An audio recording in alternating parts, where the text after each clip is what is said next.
Hello, everyone. How are you doing? Good? Very good.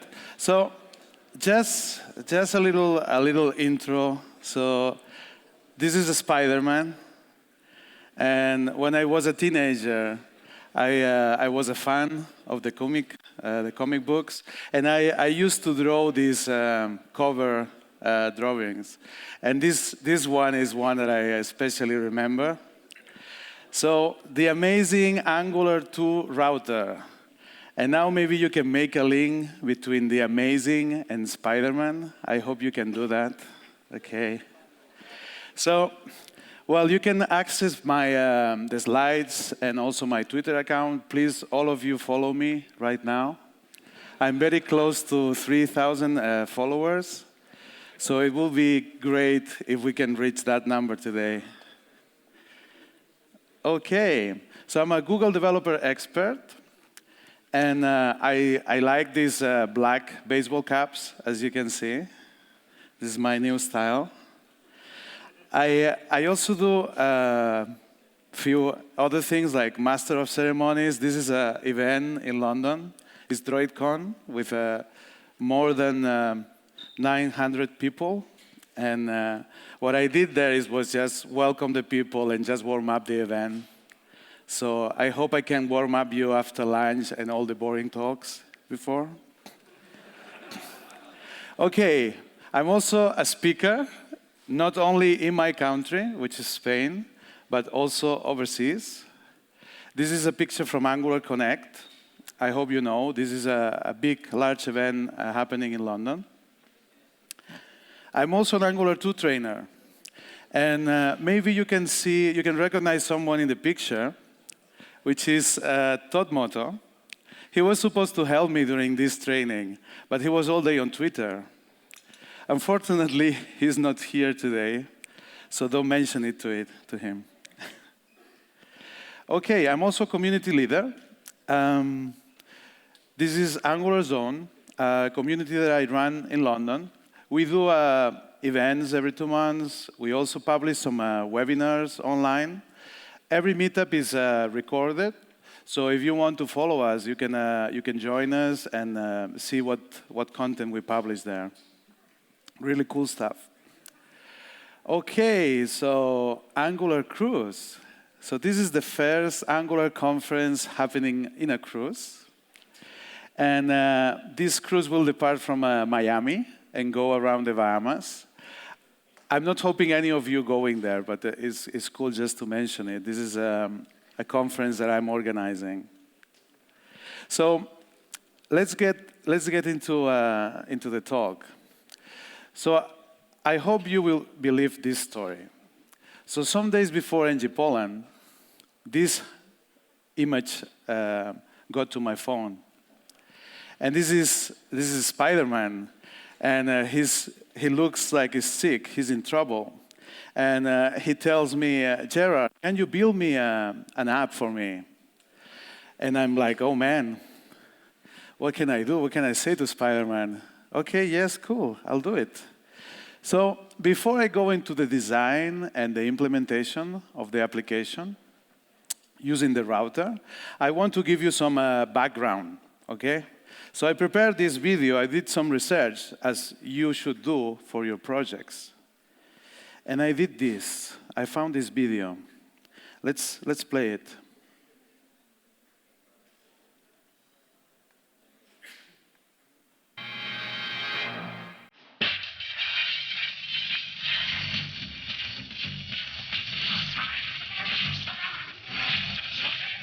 This is important to see how our user will behave with the application. Chasing the bad guys. Oh, whoa, whoa. Uh-oh. Saving people. Nice.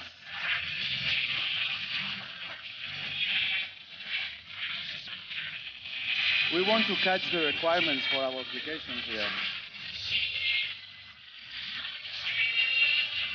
Okay. Oh, wow. Yeah.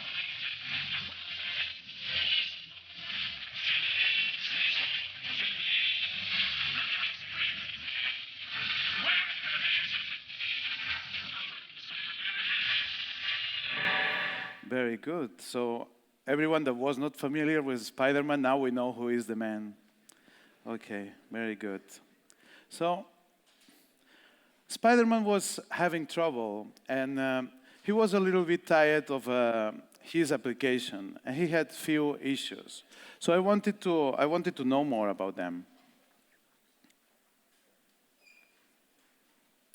And I thought, okay, so Spider-Man is asking me to build an application, so I can choose whatever technology I want to use. And I thought, I'm going to sell Spider-Man to use Angular 2. And I went for it. So I was trying to explain to Spider-Man what are the features of Angular 2. So I told him, okay, I want to use Angular 2 to build your new application.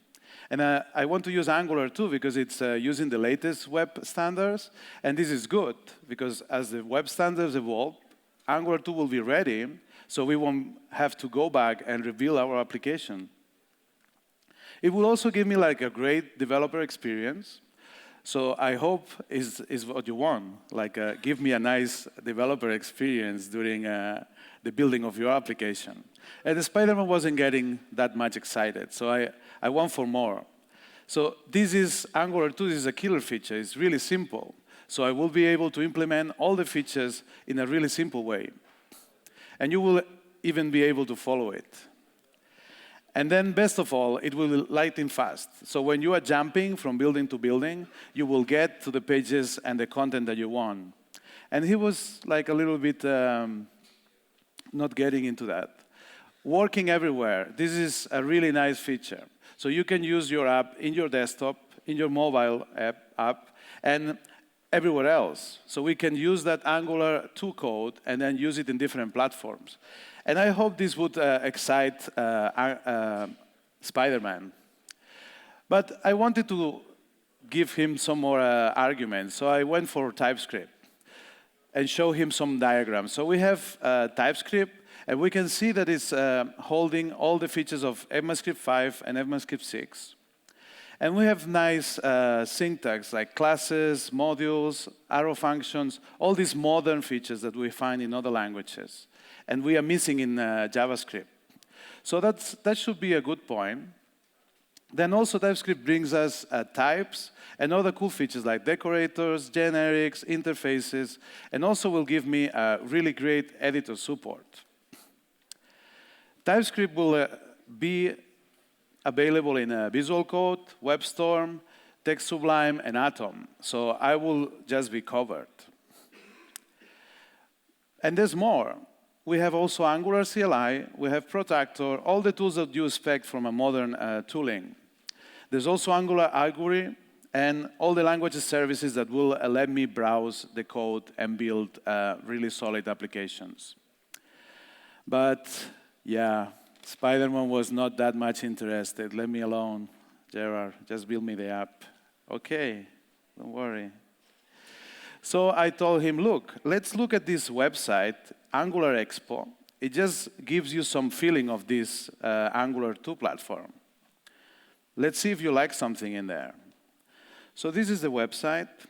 And here you can find different Angular 2 projects. And you will find the code. There's also a demo app.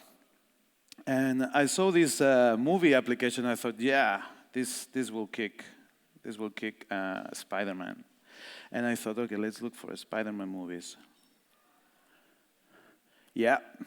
And Spider-Man was just not interested. That was too far from his problems. So I thought, okay, what can I do now? I really want to sell a Spider-Man Angular 2. And I thought, I got it. Look at this logo. This is supposed to be the superheroic framework. And he loved it. Yes, we will use Angular 2. So that was out of the way.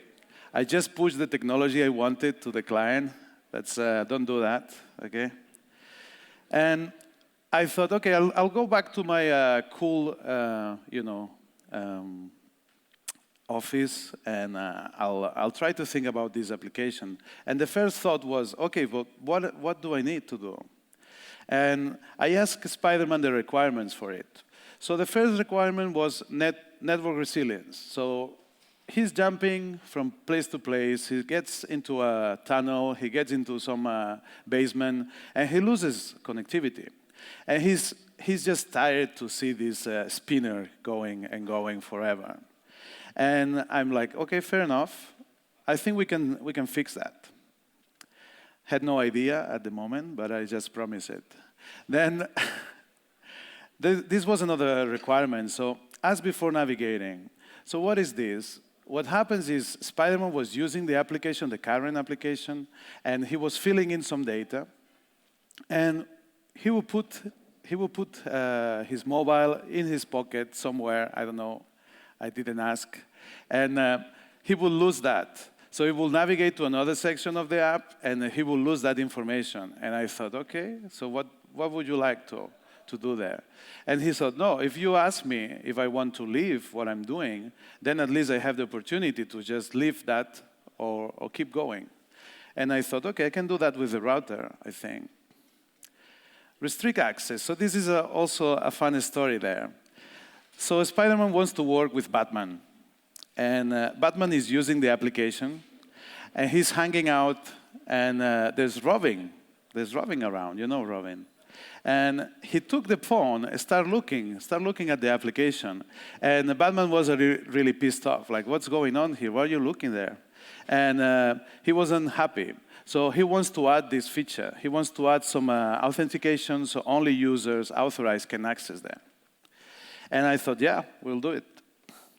And then, as always happens in IT projects, I decided to add this feature. Nobody asked me to, but I thought, I want to look into lazy loading. I really want to.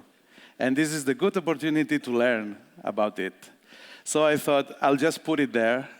Spider-Man won't care about it. So yeah, good. So these are my requirements. And I want to tell you, Angular 2 is based on a components tree.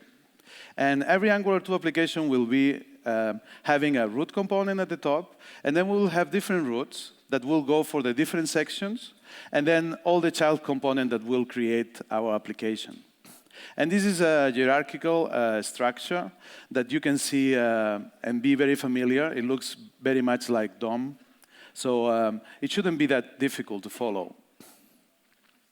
So we will see what will be the final design. So this is the top sections. We have a home, we have users, and also we have the about page using lazy loading. And we can see some of these features. Then what I want to do, this is only a prototype. Of course, this is not the final application. So I just want to show him all these features implemented so he can give me the go-ahead. So for users, when we navigate to users, this is the secure section, and we will have some confidential information there. For now, there's nothing special. There's only a text there, but we can see that we can improve this and iterate and add more features there. So let's see a small demo so you can familiarize with the solution. Let's see if you can see what's in there. OK. So this is the final solution. We have this switch that will play as the user is logged in and logged out. When we are logged out, we cannot access the users on the system. But as soon as we log in, we have access to this section. And then we can show the list of users. There's something going on. OK, this is live demo. Not now. Oh. OK, that you weren't supposed to see that. OK, so we have the list of users, and we can navigate. We get to the user's details. This is more or less the feeling of the application, so it's a little bit easier for you to follow. OK, very good. So we saw the application. Let's look at the different parts. So let's start with the bootstrap. And bootstrapping is when the Angular application is kicking in. And we will start from the app module. And this will get to the root component that we saw on this components tree. And here, what we will do is add the global dependencies. And these, as you may know, these are usually the router, the HTTP, all the providers, services. And we can also use that to provide some global values. And then the vendor dependencies, like it could be Angular Material 2 or any other dependencies that we want to use from vendors. So let's look how it will be in an index HTML page. So we are working on a single page application. This will be the entry point. And we have some dependencies here. So we have zones. We also have some long stack trace for zones, so we get detailed traces for our errors. We also have the reflect metadata to add all the features from decorators. And then we're using System.js in this setup. We kick the application using system import, and that will kick Bootstrap. We can also see what's the root component, which is in this case my-app. And we have a simple loading text there. So this text will be shown until Angular 2 is rendering all the application and then replacing that node with all the HTML. So let's look into the Bootstrap code. In Angular 2, we always have a section of imports. And in this case, we are using the browser dynamic. So we are using just-in-time compilation. And this is because I'm also using that on Planker. So you can go then later and play with it. This will execute the Bootstrap, and we just need to pass the app module. The app module will include all the dependencies I was talking about before, and the root component. If we follow the Bootstrap, we will get into the app module. We can see the same structure. We have the imports at the top.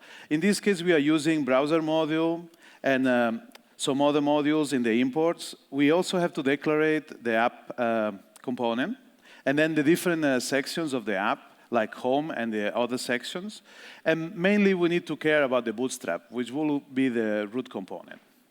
So I'm just following the Bootstrap so you can get familiar with it. For the app component, it will use this decorator or annotation that will just pass the configuration for the Angular 2 application. In this case, we're using the selector that must match the element that we saw in the index HTML page, which is my-app. And then you can see some code that is just pointing to the loading text. So this is the basic setup for Bootstrap. Nothing special. And we will get this UI. Because that was a little bit boring, I thought to add some animation in there, just to personalize it for the users. So I thought, OK, let's change that and add something more exciting. So I add this animation that will just play until Angular 2 renders the component tree. So that was really a good move, because Spider-Man liked it very much. So we got that covered. We have now a small, simple Angular 2 application. It's going with the Bootstrap. We need to define the services that we are going to use. And we have seen that we need a few features. So let's see how is the design for those features. We have, if you remember, we have the home page. And then we have this switch that either when we are logged in or logged out, it will change slightly the format, the layout of the home page. And I'm just showing a different text. So if we are switching on the user logged in, I use log yes. And if I switch it off, it would show a different message there. And then there will enable some navigations and some other features. For the users, this will disable the links. So if you are not authorized user, it will just show the links of the first level. You could not navigate to the confidential information. That was another requirement. So we have this covered, and we need to implement some services to provide these features. So the first one will be the login service. And this is only a mock-up, so it's not the final feature, but this is just to get a taste of it. So for the login service, we will start using injectable. And that's the way we define services in Angular 2. And we will use this authorized flag. So this will be just a small flag that we can switch on and off. And we will use that to go to different sections or not, authorize that access. So this is the method, and we can pass the value that we want to use to authorize the user or not. So that was pretty simple. How we would use that service? So if we go to the home, we can see how we can use it. We can import it, and then by using dependency injection in the constructor, we can get access to it. So in order to do the changes I want to do, I'm going to change the check value, and this will be the switch that we saw on the interface. And I'm going to use the authorized property. That will be the flag. Then, when I do click on the switch, I will use that method that we saw before and just change it. So that's pretty easy. This is the call to the service. So we use dependency injection to get the instance, and now I can use the instance to access the method and pass the checked state from the template. So that's quite easy to implement. Let's see the user list. So we can see the users list in this screen. And what we want to do now is use some JSON file that will hold the information from the users. We have the ID, just to differentiate between the different users. We also have the username. And then I also added the roles, just to show a Spider-Man that we could grow that a little bit more in complexity. So for now, Spider-Man will be the admin, and Batman will be only a regular user. Anyone that is not on this list won't have access to those sections that we wanted to protect. So let's see how we can implement this user service. As we saw before, we have the import section. In this case, I want to mention all of the RxJS imports, and these are going to be used when we use ahead-of-time compilation. So we are going to define each of them, so they will be only included when it's on the build phase. So that's why we are using these separate entries. We are going to use dependency injection to get hold of the HTTP service. And then we're going to get the file, the content of the file, and use different operators to get access to it. So here I'm going to implement the first requirement, and that was network resiliency. So you can see the map. That's going to take the response and process the body and return it. And then we have this specific operator, which is called retry when. And I'm going to use this recipe, which will take any errors and will add a delay, and then trigger the operation again. We'll reply this HTTP GET. And I think the best way to understand this is just do a little demo. So I'm going to do that. Let's hope it works. Don't do this at home or at work. Okay, so let's clean this. I'm going to go back to the user details. And you can see there's some spinner. This one is because Planker just got disconnected. That's not going to work. So I'm going to get offline. And an easy way to do it is using developer tools and then switching offline here. So I'm going to navigate to the user section, and that should load the list of users. Because we are offline, we are triggering this HTTP GET, and we are getting these errors, which is what is expected. And every 2 seconds, which is what I define, let's find the code here. Because I define this delay of 2 seconds, it's going to retry this operation again and again. The moment I get online and back, let's get this UI a little bit better. I'm going to get online. The moment I get online, after 2 seconds, it will do the same request and get the data. So that gives me a lot of resiliency. Anytime that I do any HTTP GET, I can just add this operator and get this feature. So that's one out of the list, which makes me really happy. So that's one. Let's see how we can implement the lists of users. So we got the service working. which is accessing for now this JSON file. And we can replace that from using an endpoint later on.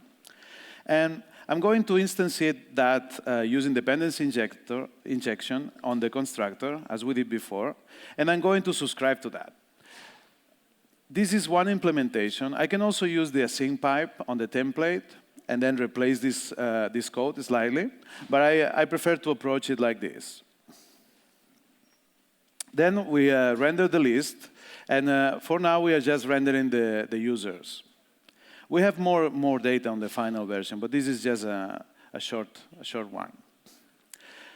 Well, it's good because Spider-Man is not following me. It just relaxed, so everything is good. I think we can go and go into the router now. So the router main contributor is Victor Sapkin. And I don't know if you have been following the router, but there has been different releases. And this is now the version 3 of the router. So after these changes, the router is looking much solid. And you can also follow these main features, and you can follow all the evolution. We were using some name it URLs before, but now we just need the URL. So it's called URL based. So we can create the different router states by just looking at the URL, and that makes it very flexible. And also enables the lazy loading features. This gives us a lot of flexibility. And we have child routes. We have also auxiliary routes. We will see some examples of that if we have time. Then we will use this feature, navigation guards, to implement this. When we want to leave a section of the application, we will use these guards to just cancel the navigation or allow it. And we will do the same when we want to authorize the access.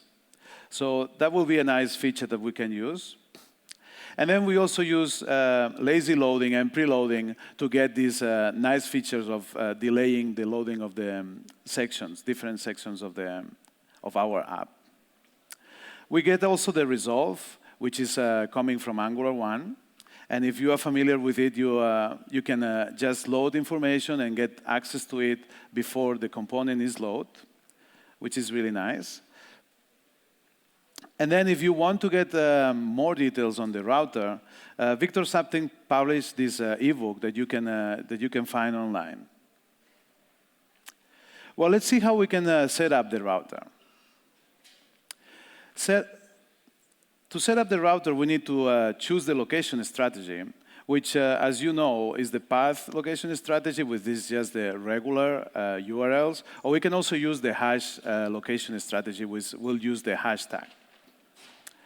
We need also to set up the routes for our application, and we will see how we can do that. And then we need to include all the dependencies, all the providers and directives. For the main component, the root component, we use this router module for root, and we pass the setup of the routes that we want to use. When we have lazy load sections, or we have child routes, we can use this router module for child and use the same approach. Just pass the root definitions to it. We can also pass some configuration parameters, and we will see an example of that later. So let's see the location strategies. We are going to use the default, which is the hash location, and the URLs will look like this. We will have the hash and then the URL. The second example is for a child root. So we get into the users list, and we want to define which of the users we want to get access to. And then we have the path location strategy. And for that, we need to do some specific setup. So we have the base href that we need to set as for our website. And this will change the URLs so we don't use the hash. You need to think that when we use this path location strategy, the different URLs are going to point to different resources in the server. So we may need to do some also setup in the backend, just to hold these different URLs. When we use hash location, because it's a single page application, we just need to reference the index HTML page. That will be the only resource. So for the bootstrap, the way we set up the routing in the bootstrap is just importing. This is a refactor. We could have the definitions just in that file, but we usually move them to another file. And then we use it on our imports. So once we pass the definitions to our imports, we get all these dependencies, the different providers, classes, etc.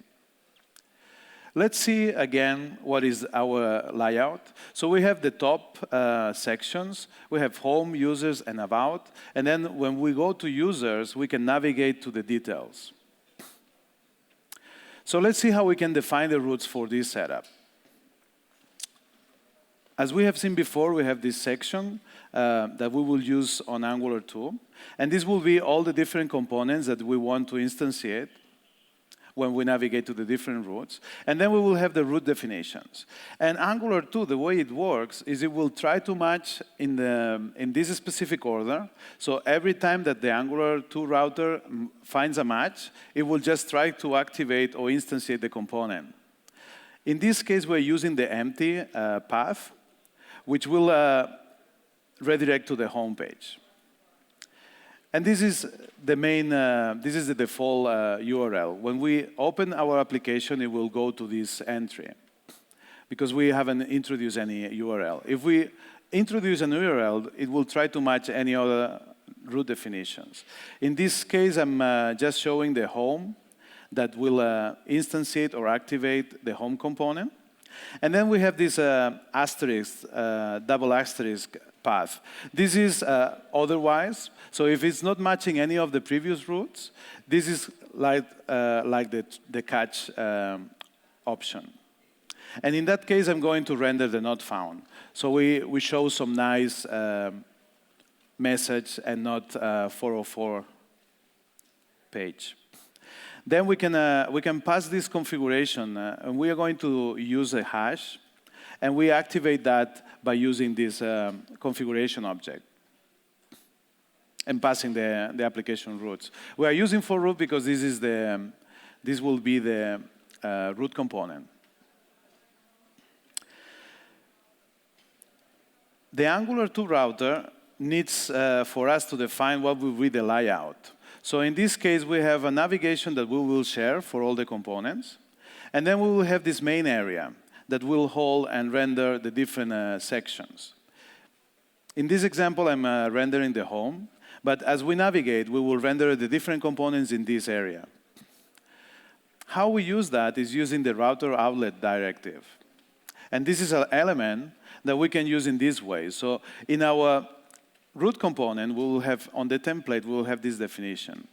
We have the navigation. This is just a small pseudocode. And then we have this main area with the router outlet. So this will be the place when the router finds a match on the router's definition. It will render the component or activate the component on this DOM element.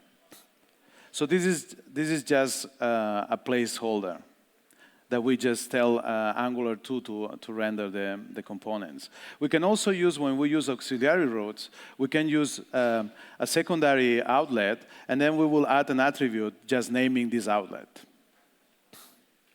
Okay, now we are getting a little bit out of the track. So Spider-Man is checking on us. Let's try to implement new features before we delay too much. So let's implement the child routes. In our application, we have the users. So this will match these different URLs and paths. And that will render the users component. For the user details, we have this path definition. And this is the first time we see a dynamic segment. And this is using this colon ID. And we can see an example of a URL matching that. And then that will render the user, which will be the user details. So just notice that there is the users handling the list, and then there's the user handling the details. For child routes, we changed a little bit the setup. We have the common imports, but now we have this dynamic using this dynamic segment using this colon. And the rest, it looks very similar. What we can do now is just pass this root configuration and notice the for child. So now we are using a child component. What we can do is some refactor. You can see that we are using users for the two different route definitions. We can implement a little refactor, and we can use this component-less root definition. So we are using the users in the parent, and then we can use the children, and then add the route definitions for them. As you can see, I removed the users from the route definition, and now they are sharing. They are sharing the parent. We can use this to share information. In this case, we're not using any params or any data, but we could use that to add this information, and then the two child definitions will have access to that information too. So navigation. We have seen how we define the different routes. Now we will see how we can navigate from one to the other. We can use, obviously, we can use the regular links. That will work. And Angular 2 router also adds this directive, which is a router link. And it introduces a new domain-specific language that is using an array. So for each array item, that will match one segment. So every segment is one root level. So in this case, home will be just the URL home. But for users, we have users, and then we pass the dynamic argument, and we can use this notation. And that will get into the ID. We can also use the programmatically API. So if we are defining some logic in our components, we can use these APIs. And we can either use the URL or we can use the DSL using the array notation. That will allow us to do very interesting things. So let's see an example of how we can use the router link. We have the import, as we have seen before. And in this case, I'm just allowing from the user list to navigate to the user's details. And I'm using the router link. I could also use a regular link, but I wanted to show this example. So we can use the DSL. You can see that we use the array, and we are passing the first segment, and then the second segment will be the ID that I'm getting from the user. Some other examples, so you can get familiar with it. So at the top, I'm showing how the link will look, and then how the router link will look. So that we have seen. This example is for child routes, and we can see the different segments there. We can go more wild. So I wanted to show you some more complex scenarios. This is when we use params. And the way we use params is we pass a separate item, and this will be an object, and it will translate on the URL using this semicolon. And then this could be a list. So it's actually a matrix of params. We can also use fragments, and these will be the anchors that we are used to. And for that, we need to use a separate attribute, which is called fragment. And that will get translated with a hash. So we will use 2 hashes. And the Angular 2 router will parse that and use it as an anchor. We also have access to query params, as we are used to. And in order to use that, we need to use another attribute that will be called query params. And that will be translated with the question mark and then the list of keys and values. Just now, I wanted to mention that the fragments and the query params are accessible from all the different components that compose a full route. This is not the case with params. If you look at the code that we saw in this example, you can see that the param, the flag, it will only be available for users. When we go to the next level, the 34, that it's handled by the user details, this is a different component and will not have access to that. So that's something to notice there. There's some scope going on. Okay. Now I want you to show some examples. This you can use later on, and this is to access different bits of the information. So this is to get the current URL. I'm going to just pass it quickly because I'm a little bit over time. Maybe only mention that we can use it, we can access it as an observable or also as a snapshot that is a structure that we can access, and the information will be ready. And then in order to use that, we move our logic into the ng on init, when this information will be stable. This is an example to use the hash fragment. Query params. OK. So navigation guards. This is the implementation before asking before navigation. So we need to do a different import and use this can deactivate. And we can implement this with implementing this interface, which is just a method. For window confirm, we'll just show this message when we want to navigate. And I want to just show very quick.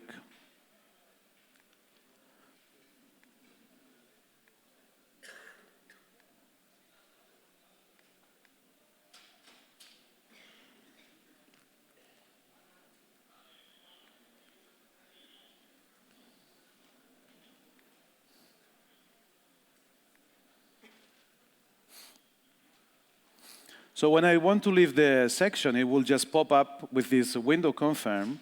And if I cancel, it will just stop the navigation. If I try again, it will show. And if I accept, then it will allow the navigation. So that's another feature that we were after. We can use the same approach to use the restrict access. And we just use the can activate in this case. And then we will use a different interface. So now we are using can activate. The implementation is a little slightly different. I'm using the service and the flag authorize, and then I'm navigating manually to the home page. So that if we are not logged in and we try to access this section, we will just be redirected to the home page. So, OK, so that's all. Lazy loading. So for lazy loading, we are using load children, and then we point to the file. That will be a module. And then for this module, we will just do the common imports. But in this case, we need to use a common module to import the default directives, like ng4 and ngif, and so on. We also have options to preload this content. If we don't use this, as we click, it will try to load the file, and it will take some time. So we can use this preloading that we'll use when the user is not using the application to load this content. And we will just pass it as a parameter in the for root. So as a wrap-up, we wanted network resilience. We got it. We asked before navigation. We got it. Restrict access as well. Lazy loading. Everything was done very quick. That's all I wanted to show you. Thank you.